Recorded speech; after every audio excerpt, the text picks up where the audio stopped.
सभी को F1 के लिए जज्बा में स्वागत करते हैं।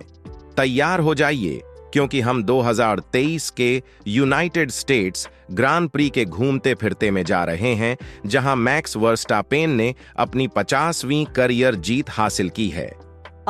वेरस्टापेन जैसे एक तूफान वह बाकी सभी को पीछे छोड़ गया, छठे स्थान से शुरू होने के बावजूद स्प्रिंट और रेस दोनों को जीतते हुए।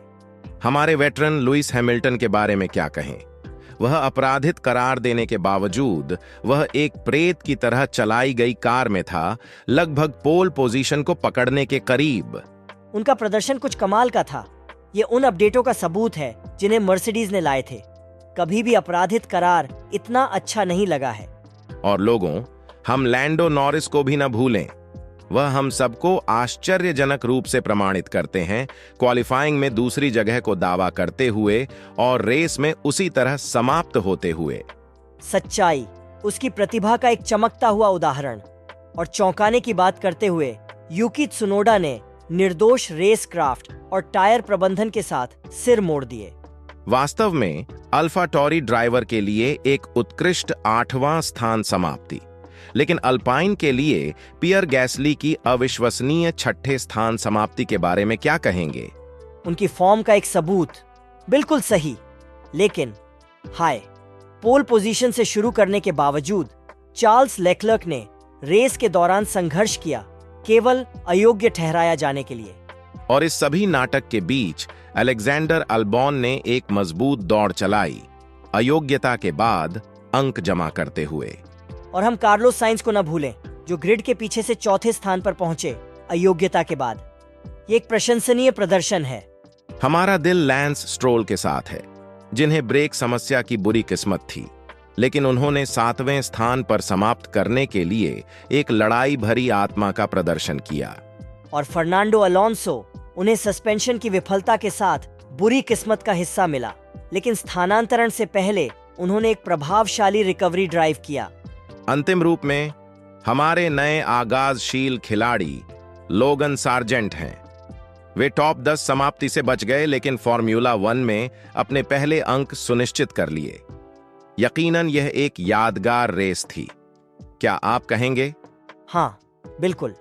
एक रेस जो रैंकिंग को लिखने के लिए, प्रतिष्ठान को स्थापित करने के लिए और सर्वश्रेष्ठ की प्रतिरोधक क्षमता का परीक्षण करने के लिए थी। फॉर्मूला 1 की महाकाव्यिक कथा में एक शानदार अध्याय। बहुत अच्छी बात कही है विलियम टर्नर। यह सिर्फ रेसों के बारे में नहीं है, बल्कि यह तरमार पर इतिहास लिखने के बारे में है। गति, कौशल और रणनीति की कहानी, यही है फॉर्मूला 1 का मकसद। क्या आप सहमत हैं? हाय वहां गतिमानों, यह आपका दोस्त जॉर्ज है, और मैं यहां एकमात्र मोटर भाषा के मास्टर विलियम टर्नर के साथ हूं। हम आपको आज थोड़ा तेजी में बदलाव लाने जा रहे हैं। बिल्कुल सही। हम अपने नियमित मेजबान एंजो की जगह ले रहे हैं, ताकि हम आपको F1 के लिए जज्बा पर हमारी एक विशेष गुरुवार सुबह की कड़ी लाएं।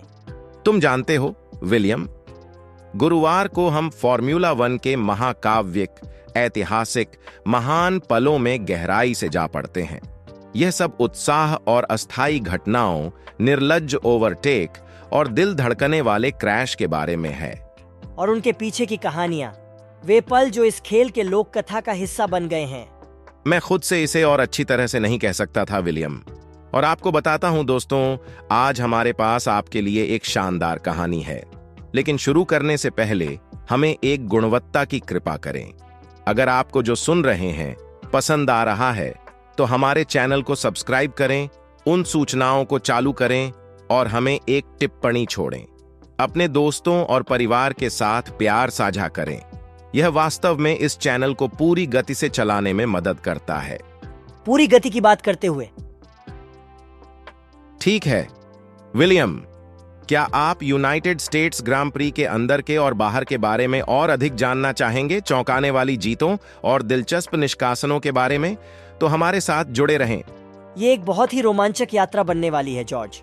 यह बिल्कुल सही है विलियम, क्योंकि यहाँ F1 के लिए जज्बा पर हम केवल फॉर्मूला 1 के बारे में बात नहीं करते, हम उसे जीते हैं। तो तैयार हो जाइए दोस्तों, फिर चलिए पूरी गति से।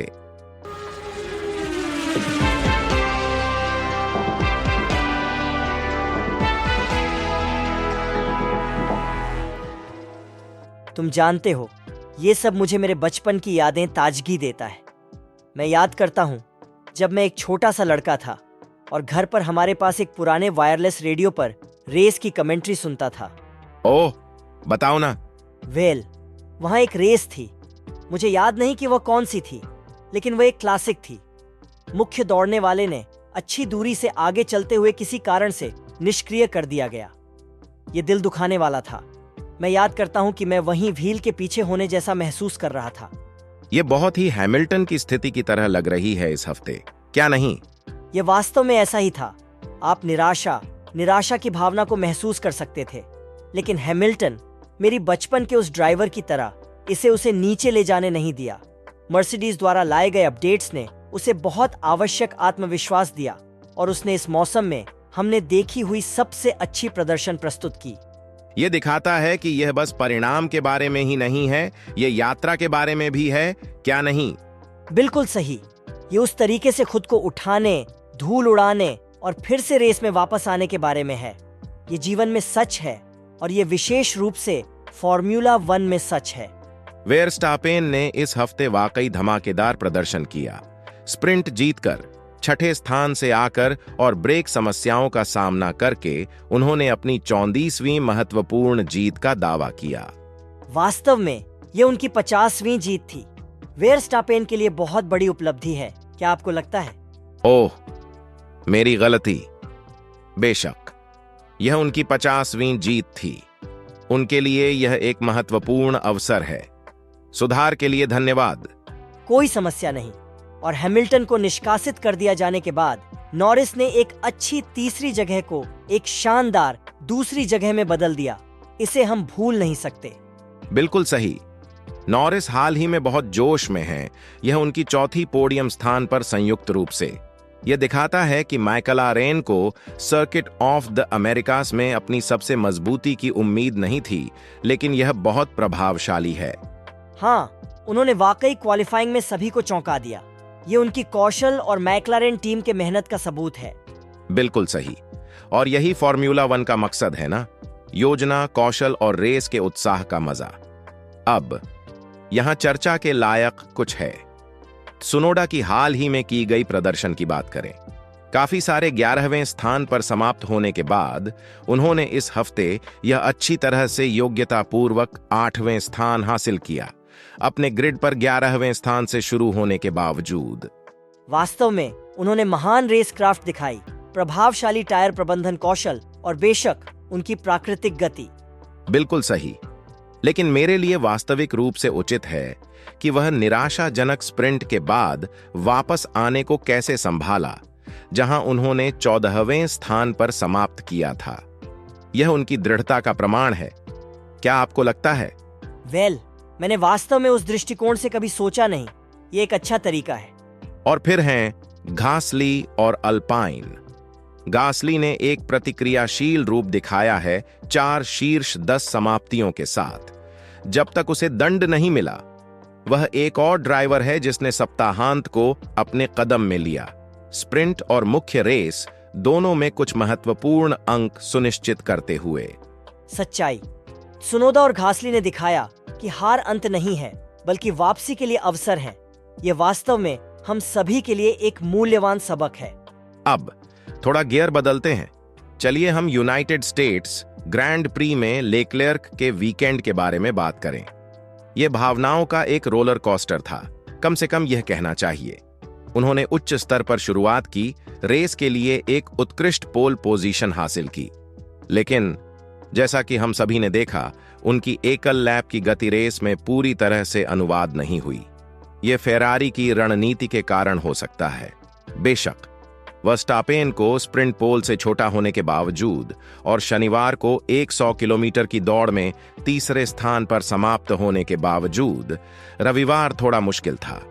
उन्होंने रेस की शुरुआत में अग्रणी स्थान खो दिया और उन्हें गति या टायर को नहीं ढूंढ पाने में कुछ समस्या हुई, जिसके परिणाम स्वरूप उन्होंने 6ठे स्थान पर रेस को समाप्त किया और उन्हें अयोग्य ठहराया गया। ये सोचने पर मजबूर करता है कि लेक्लेर्क और फेरारी के लिए सब कुछ कहां गलत हो गया। क्या यह रणनीति थी? क्या यह गाड़ी की प्रदर्शन की बात है जब रेस की दूरी तक जाते हैं? या क्या यह कुछ और ही था? ऑल्बॉन के लिए इस साल यह निकट बचने की एक श्रृंखला रही है। उनके प्रदर्शन ऐसे रहे हैं जो शीर्ष 10 में समाप्त होने के लिए पर्याप्त अच्छे थे, लेकिन उनकी गाड़ी को अंक जमा करने की गति नहीं थी। इस वीकेंड में भी ऐसा ही हुआ, जब अयोग्य ठहराए जाने के बाद उन्हें कुछ अंक मिले। उन्होंने वीकेंड की शानदार शुरुआत की, स्प्रिंट के लिए 8वें स्थान पर क्वालिफाई किया, लेकिन फिर भी अंकों से वंचित रहे, 9वें स्थान पर समाप्त हुए। यह किसी भी ड्राइवर के लिए कठिन स्थान होता है, क्योंकि उनके पास कौशल होता है, लेकिन उसे समर्थन करने के लिए मशीनरी थोड़ी कमी होती है। यह फॉर्मूला 1 की उस निराशाजनक वास्तविकताओं में से एक है। लेकिन जैसा कि हम बार बार देखते हैं, ये चुनौतियां अक्सर इन ड्राइवर्स में सर्वश्रेष्ठ को बाहर लाती हैं। अब चलिए हम वीकेंड से कुछ अन्य महत्वपूर्ण प्रदर्शनों पर ध्यान केंद्रित करें। ट्रैक पर वापस आते हैं। हमारे पास सार्जेंट थे, जो रविवार को 15वें स्थान से शुरुआत की, अंकों से वंचित रहने का लग रहा था और 11वें स्थान पर समाप्त हुआ, लेकिन फिर भी भाग्य उनके साथ था। एक स्टीवर्ड की हस्तक्षेप के कारण अयोग्य ठहराए गए और उन्होंने अपने पहले फॉर्मूला 1 अंक जमाए। यह घटनाक्रमों का एक बदलाव है। क्या आप सहमत हैं? वास्तव में यह दिखाता है कि फॉर्मूला 1 में जब तक सब कुछ समाप्त नहीं हो जाता, तब तक सब कुछ समाप्त नहीं होता। बिल्कुल। और साइंस के बारे में क्या कहें? क्वालिफाई में संघर्ष करने के बावजूद वीकेंड की शुरुआत करने के लिए और शूटआउट के बाद 6ठे स्थान पर समाप्त होने के बावजूद उन्होंने एक पोडियम स्थान हासिल किया। वे स्प्रिंट के दौरान सॉफ्ट टायर पर शुरू करने के लिए बोल्ड कॉल भी करते हैं, लेकिन भाग्यशाली तरीके से इससे उन्हें पीछे नहीं धकेला गया। शायद उनके पास दौड़ के दौरान शीर्ष 3 के साथ कदम मिलाने की गति नहीं थी, लेकिन अयोग्य ठहराव ने उनके हित में काम किया। सच्चाई, फॉर्मूला 1 में हर निर्णय में अंतर पैदा हो सकता है, और साइंस के टायर के संबंध में उनकी चुनौतीपूर्ण रणनीति बहुत रोचक थी। अंत में चलिए स्ट्रोल के बारे में बात करें। हाल ही में काफी बदकिस्मती के बावजूद वह आगे बढ़ रहे हैं। ब्रेक समस्या ने शुक्रवार के क्वालिफाई से पहले उनकी प्रैक्टिस दौड़ों को सीमित किया। फॉर्मूला 1 ड्राइवरों की संघर्षों की बात करें, मैं आपको बताता हूं। यह सिर्फ रेसिंग के बारे में नहीं है, यह उन सभी अप्रत्याशित चुनौतियों को संभालने के बारे में भी है जो उनके रास्ते में आती हैं। स्ट्रोल के साथ जारी रखते हुए स्प्रिंट से सेवियान रिटायर होने के बावजूद उन्होंने रेस दिन में कुछ लड़ाई की भावना के साथ वापसी की। अब यह एक रेसर है। एस्टन मार्टिन ने उनकी और अलोंसो की कारों में कुछ सुधार किए और भगवान, ये बहुत फल दिया। स्ट्रोल ने ग्रिड के पीछे से अपनी जगह सुनिश्चित करने के लिए कठिनाई से काम किया। वह एक सम्मानित 7वां स्थान हासिल करने के लिए अपनी राह बनाते रहे। ये खेल की सुंदरता है ना, चीजों को बदलने और अपनी पहचान बनाने की क्षमता, जबकि आपके खिलाफ संभावनाओं का समावेश हो। बिल्कुल। और फिर वहां था अलोंसो। अब यहां एक ऐसा आदमी है जो दिखाने का तरीका जानता है। एस्टन मार्टिन ड्राइवर के रूप में पहली बार Q1 में बाहर होने के बावजूद और स्प्रिंट में केवल 13वें स्थान पर समाप्त होने के बावजूद उन्होंने रविवार को वापस आकर अंतर करने का निर्धारित किया। उन्होंने खेत में अपनी लड़ाई लड़ी, पूरे दिन एस्टन मार्टिन को नेतृत्व किया और कुछ प्रभावशाली ओवरटेक किए। वह 8वें स्थान के लिए गासली का पीछा कर रहे थे, जब उन्हें दुर्भाग्य से सस्पेंशन की कमजोरी के कारण सेवयान रिटायर करना पड़ा। यह वास्तव में एक दुखद है। वह ट्रैक पर काफी धूमधाम थे और उसे रेस समाप्त करते हुए देखना अच्छा होता। और धूमधाम की बात करते हैं तो कैसे हैं सार्जेंट, जो इस हफ्ते के शीर्ष 10 में एक स्थान से बाहर रह गए। उन्होंने अपने घर की रेस में अपने फॉर्मूला 1 करियर के पहले पॉइंट्स स्कोर किए, वह भी। यह उनके लिए काफी अनुभव होगा। हम सार्जेंट द्वारा किए गए प्रशंसनीय प्रयास को भूल नहीं सकते। एक धीमी शुरुआत के बाद और फील्ड के पीछे जाने के बाद उन्होंने कुछ भयानक गति दिखाई और पॉइंट्स के लिए पुनर्संघर्ष में वापस आने का प्रदर्शन किया। एक नवागंतुक के लिए काफी प्रभावशाली, क्या आपको लगता है? बिल्कुल सही। ऐसे प्रदर्शन ही होते हैं जो ड्राइवर को अलग दिखाते हैं। ये उसके लिए एक कठिन लड़ाई थी, और उसने निश्चित रूप से अपनी पहचान बनाई। उसमें कोई संदेह नहीं है, यह उछाल ढाल मोड़ मोड़ उलझन सुलझन की एक रेस रही है। लेकिन यही बात फॉर्मूला 1 को इतना मोहक बनाती है। हर रेस एक नई कहानी, एक नई चुनौती है और इन ड्राइवर्स के लिए एक नई मौका है अपनी प्रतिष्ठा साबित करने का। वास्तव में, और यह हमेशा दिलचस्प होता है कि ये कहानियां रेस ट्रैक पर कैसे खुलती हैं। यही कारण है कि हमें यह खेल प्यार है। अच्छा, तो यह हमें आज के F1 के लिए जज्बा के एपिसोड के अंत तक पहुंचा देता है। हमने हफ्ते के प्रदर्शनों में गहराई से जांच की है और यह देखा कि वे ड्राइवर्स और उनकी टीमों के लिए क्या मतलब रखते हैं।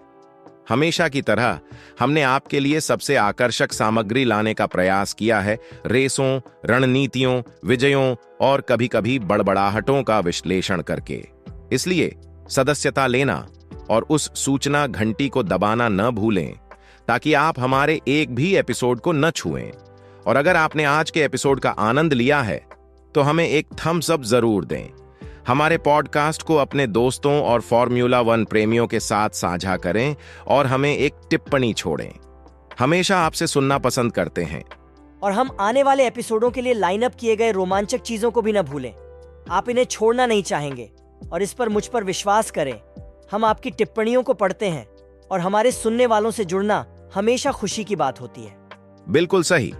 और हम समाप्त होने से पहले एंजो को एक तेज शाउट आउट। हम यकीन हैं कि आपको यह एपिसोड पसंद आएगा। आज हमारे साथ जुड़ने के लिए फिर से धन्यवाद। हम अगले एपिसोड में फॉर्मूला 1 की रोचक दुनिया को और अधिक लाने के लिए बेसब्री से इंतजार नहीं कर सकते। तब तक अपनी उत्साह को बढ़ाए रखें और अपनी उच्च आत्मा को बनाए रखें। फॉर्मूला 1 कभी निराश नहीं करता है और हम भी नहीं। मेटल पर पेडल दबाए रखें, सड़क पर अपनी नजर बनाए रखें। हमारे चैनल का सामग्री पूरे सोने की है। अगली बार फिर मिलते हैं दोस्तों।